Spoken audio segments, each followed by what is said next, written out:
جی welcome back آس T V Asif Khetran میں آج ہمارے بہت پیارے ساتھی موجود ہیں ڈاکٹر محمد شہباز صاحب، جنہوں نے بڑی تفصیل سے اپنی محنت کا طریقہ بتایا کہ کس طریقے سے ایک چھوٹے سے گاؤں سے انہوں نے آغاز کیا اور آج ماشاءاللہ دنیا بھر کی یونیورسٹیز میں یہ لیکچر دے رہے ہیں۔ ڈاکٹر صاحب، چائنا اور فرانس اور پھر یو کے ماہر معاشیات کے طور پہ یہ کس طرح سلسلہ شروع ہوا اور کیا کیا کرتے رہے پھر آپ؟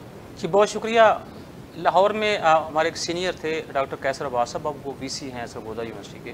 اچھا، تو انہوں نے مجھے ایک صلاح دی کہ یار ایسا کرو کہ ایک ڈگری جو ہے باہر سے لے لو۔ اوکے، تو میں نے کہا سر وہ سنا تھا کہ پی ایچ ڈی کرنے کے بعد سارے گناہ دھل جاتے ہیں، تو ابھی بھی پڑھنا اور ہے۔ تو وہ چلے، میں نے ان کی وہ نصیحت کو پلے باندھا، تو میں نے کوئی 2-4 یونیورسٹیز میں پوسٹ ڈاک کے لیے اپلائی کرنا شروع کیا، ٹھیک ہے، جس میں یونیورسٹی آف کیمبرج بھی تھی اور یونیورسٹی آف ویگو اسپین، اچھا، وہاں اپلائی کیا۔ ایک جگہ میں نے اپلائی کیا مونپلیے بزنس اسکول فرانس میں ایسوسیٹ پروفیسر کی جاب کے لیے۔ اوکے، تو یونیورسٹی آف ویگو سے بڑا مجھے حیران کن جواب آیا۔ ان کی ای میل تقریباً 3 دن بعد مجھے آ گئی، تو انہوں نے کہا you are over qualified for this job. واہ واہ واہ، تو میں بڑا پریشان کہ میرے جو اپنے ہیں وہ کہہ رہے ہیں تم آگے اور پڑھو، اور جہاں میں نے پڑھنے جا رہے ہیں وہ کہہ رہے ہیں یہ آپ کے جاب شایان شان نہیں ہے، تو آپ آلریڈی بہت کچھ کر چکے ہیں۔ سو دین آئی موو ٹو فرانس۔ تو میرے کیریئر میں ماشاء اللہ ایک جو بڑی اچھی بات ہے وہ یہ ہے کہ میں نے تقریباً 7.5 سال میں لیکچرر سے فل پروفیسر کا سفر طے کیا ہے۔ اور اگر مجھے اگر صحیح اندازہ ہے تو میرے خیال میں پاکستان کا پہلا بندہ ہوں جس نے اتنے شارٹ سپان ٹائم کے اندر، ورنہ لیکچر سے پروفیسر بنتے بنتے 20 سے 25 سال آرام سے لگ جاتے۔ جی جی، تو اس میں ایک بڑی اچھی بات یہ ہے کہ جب میں نے پی ایچ ڈی کی تو پی ایچ ڈی کے 6 مہینوں بعد میں ایسوسیٹ پروفیسر ہو گیا تھا، اور ایسوسیٹ کے 6 مہینوں بعد میں فل پروفیسر ہو گیا تھا۔ تو فرانس میں جو میرا ٹینیور تھا وہ تقریباً 3 سال کا تھا کانٹریکٹ، اور جو کام میں نے 3 سالوں میں کرنا تھا وہ میں نے 2.25 سال میں ختم کر دیا تھا۔ تو اس کے بعد ماشاءاللہ پھر میں مجھے لگا کہ شاید اب یہاں اپنے پوٹینشیل کو میں فرانس میں یوٹیلائز نہیں کر پاؤں گا۔ سو دین بیجنگ انسٹیٹیوٹ آف ٹیکنالوجی مجھے ایسے ایک سیمینار کے لیے بلایا، تو چلیں جی میں نے وزٹ کیا ان کو، انہوں نے کہا اگر آپ چاہیں تو ہم آپ کی پوسٹ یہاں کریٹ کر سکتے ہیں۔ تو اب جی میں 2019 سے جو ہے وہ چائنا میں ان کے ساتھ کام کر رہے ہیں۔ چائنا اس وقت دنیا کی ایک بہت بڑی پاور ہے ہر حوالے سے، ٹیکنالوجی ہو، معیشت ہو، باقی بھی تمام حوالوں سے۔ تو آپ چونکہ ماہر معاشیات ہیں، ان کی ترقی کا راز آپ کیا سمجھتے ہیں؟ معیشت میں انہوں نے جو اتنی ترقی کی۔ جی وہ لوگ چائنا میں رہتے ہیں، چائنا کی بات کرتے ہیں، چائنا کو اون کرتے ہیں۔ ہم لوگ پاکستان میں رہتے ہیں، پاکستان کی بات نہیں کرتے اور پاکستان کو اون نہیں کرتے۔ دس از دا بیسک ڈفرینس۔ بہت اچھی بات۔ اور دوسری بات اب دیکھیں کہ بینگ اے نیشن، کیونکہ اب ہم تو 76 سالوں میں ابھی تک نیشن ہی نہیں بن سکے، جو پہلی بات ہے، تو وہاں آپ کسی عام آدمی سے ملیں گے تو اس کا ایک اپنا ویژن ہوگا کہ ایز این انڈیویجول میں نے اپنی اکانومی کے اندر کیا کنٹریبیوٹ کرنا ہے، میرا حصہ کیا ہے، میرا حصہ کیا ہے۔ اور وہ پھر میرے حصے کی بات کرتے ہیں، پھر وہ یہ دیکھتے ہیں کہ میں نے اپنے حصے کو ملٹیپلائی کیسے کرنا ہے۔ تو یہ چیزیں آپ کو جو انڈیویجول لیول ہے وہ گراؤنڈ سطح پہ آپ کو ملیں گی۔ دوسری بات یہ ہے کہ دیکھیں وقت کے ساتھ ساتھ ہمیں اپنے آپ کو ڈھالنا چاہیے۔ قرآن پاک کے دوسرے پارے میں یہ فرمایا جاتا ہے کہ جاہل ہے وہ قوم جو اہل زمانہ سے واقف نہیں۔ تو ہم مسلمان ہو کے اگر ہم نے قرآن پاک کی تعلیمات جو ہیں اس پر عمل درآمد نہیں کرنا اور سبق نہیں سیکھنا، پھر ظاہر سی بات ہے غیر جو ہیں وہ تو سبق سیکھ رہے ہیں۔ وقت کے ساتھ ساتھ آپ کو چاہیے تھا کہ ہم ایگریکلچر سیکٹر جس کے اندر تقریباً $40 بلین کا پر ایئر پوٹینشیل ہے پاکستان کے اندر، 40 ارب $US کی بات کر رہا ہوں۔ آپ 4 ارب کے لیے 6 ارب کے لیے آپ دیکھیں کہاں سے کہاں سچویشن آپ چلے گی۔ آپ کے پاس دنیا کی بلند ترین چوٹیز ہیں، 32 چوٹیاں ہیں آپ کے پاس۔ آپ کے پاس جو نیچرل بیوٹی ہے، ٹھیک ہے، آپ کے پاس یوتھ ہے جس کا ابھی تک ہم نے استعمال نہیں کیا، ٹھیک ہے۔ آپ ابھی دیکھیں جیسے ہمارے نگراں آئی ٹی منسٹر عمر صاحب سے انہوں نے کہا جی میں نے تہیہ کیا ہے کہ میں نے اس دور میں یا اپنے ٹرنور کے اندر $20 بلین کی آئی ٹی ایکسپورٹ جو ہے میں نے ان کو انکریز کرنا ہے۔ اسی طرح کا پلاننگ کے ساتھ یہ یوتھ ہے اس کو ٹرین کریں اکارڈنگ ٹو انٹرنیشنل مارکیٹ کی ڈیمانڈ جو ہے، تو ان کو آپ ایکسپورٹ کر کے اس سے پیسہ کمایا جا سکتا ہے۔ ٹورزم کو صرف آپ نے بیسک انفراسٹرکچر دینا ہے ان ایریاز کے اندر، تو وہاں سے پیسہ کمایا جا سکتا ہے۔ سوال یہ ہے کہ یہ کرے کون؟ بالکل, اور یقیناً اس کے لیے صرف حکومت نے ہی کوشش نہیں کرنی. ہمارا جیسے ڈاکٹر شہباز صاحب کہہ رہے تھے کہ ہر شخص اپنی جگہ یہ سوچتا ہے کہ میں نے کیا حصہ ڈالا ہے اس میں. ڈاکٹر صاحب, آپ دنیا گھومے ہیں اور ماشاءاللہ تعلیم کے حوالے سے گھومے ہیں. ہمارا جو سٹرکچر ہے تعلیم کا, اس کا موازنہ اگر ہم کریں باہر کی دنیا سے تو آپ دیکھیں جی, ایک آدمی جو دیے کی لائٹ میں بیٹھ کے پرائیویٹ ایفر کرتا ہے, پرائیویٹ بی اے کرتا ہے, پرائیویٹ بی ایڈ کرتا ہے, پرائیویٹ ایم اے اکنامکس کرتا ہے, پھر پرائیویٹ انسٹیٹیوشن سے وہ ایم فل کرتا ہے اور پھر پی ایچ ڈی کرتا ہے, وہ having entire education from Pakistan, وہ باہر جا کے فل پروفیسر بنتا ہے. لوگ باہر سے پڑھ کے آتے ہیں, اور میرا نہیں خیال ابھی تک میں کسی بندے سے ایسا میرا کوئی آمنا سامنا ہوا جو باہر سے پڑھ کے آیا اور 7.5 سالوں میں فل پروفیسر بناؤں. اس سے بڑی آپ کے سسٹم کی کامیابی اور کیا ہو سکتی ہے؟ واہ واہ واہ. تو صرف یہ ہے کہ آپ میں محنت ہو, پوٹینشیل ہو, کام کرنے کی صلاحیت ہو. میں سمجھتا ہوں کہ بندے کو اپنے ٹارگٹس خود طے کرنے چاہیے. ٹھیک ہے, اور جیسے میں نے آپ سے پہلے کہا کہ ہمارا کام ہے محنت کرنا, باقی اس کا اجر ہمیں کم یا زیادہ ملتا ہے وہ اپنے رب کے اوپر چھوڑ دیں. اور اللہ تعالیٰ کسی کی محنت نہیں رکھتے, اللہ نے بڑا پکا وعدہ کیا ہوا ہے. بالکل ٹھیک کہا آپ نے. آپ نے ابھی جو باتوں میں بات کی ہے اس میں آپ نے کہا ہمارا ملک زرعی ملک ہے, تو آج دنیا زیادہ جو ہے وہ زور دے رہی ہے صنعتوں پہ. تو آپ ان دونوں کو اگر موازنہ کریں تو ہمیں کیا آج کے دور میں زیادہ زراعت کی طرف بھی توجہ ضرور دینی چاہیے؟ دیکھیں جی, میرے جو ذرائع ہیں یا میرے ایسٹیمیٹس یہ کہہ رہے ہیں کہ آنے والا ٹائم جو ہے وہ آپ کا ایگریکلچر کا ہے, اور آپ بیسیکلی کہلاتے ہیں کہ ہم ایک زرعی ملک ہیں. تو ہمیں میرے خیال میں زراعت کے اوپر فوکس کرنا چاہیے. جیسا میں نے کہا اگر ہم اسی سیکٹر کے اوپر فوکس کریں ہم 40 ارب US$ اینول کما سکتے ہیں. باقی صنعت جو ہے وہ تو آگے ہے, باقی اب یوتھ کا استعمال جو ہے وہ آگے ہے, آپ کا IT سیکٹر وہ آگے ہے. بالکل ٹھیک کہہ رہے ہیں. ٹورزم کے حوالے سے آپ کا چونکہ پورے دنیا میں گھومنے کا ایک سلسلہ رہتا ہے, اور ہمارے کہا جاتا ہے کہ جو شمالی علاقہ جات خاص طور پہ ہیں, تو کیا ٹورزم انڈسٹری میں بھی ہم اگر کوئی کام کریں تو اس سے بھی ہمارے کوئی فوائد ہو سکتے ہیں؟ وہی بات, 15 سے 20 بلین US$ جو کما سکتے ہیں. میں ایک بڑی اچھی ایگزامپل دیا کرتا ہوں اکثر کا جب کوئی بات ہو ٹورزم کے اوپر, کہ دیکھیں آئیفل ٹاور پیرس میں ہے, اور یورپین پیرس کو جنت گردانتے ہیں کہ اگر ہمارا وہاں کو ٹور لگ جائے تو وہ بلکہ جنت سے کم نہیں ہے. تو دیکھا جائے اوور آل تو بیسکلی ہے تو وہ لوہا, ٹھیک ہے, مین میڈ ہے, اس سے وہ اربوں یورو یا اربوں ڈالرز کما رہے ہیں. اور آپ کے پاس تو دنیا کی بہترین نیچرل بیوٹی ہے, نیچرل سینریز ہیں, ٹھیک ہے. آپ نے صرف ایک ایپس میں جیسے کہا کہ بیسک انفراسٹرکچر آپ نے پرووائڈ کرنا ہے, اس کے بعد مارکیٹنگ.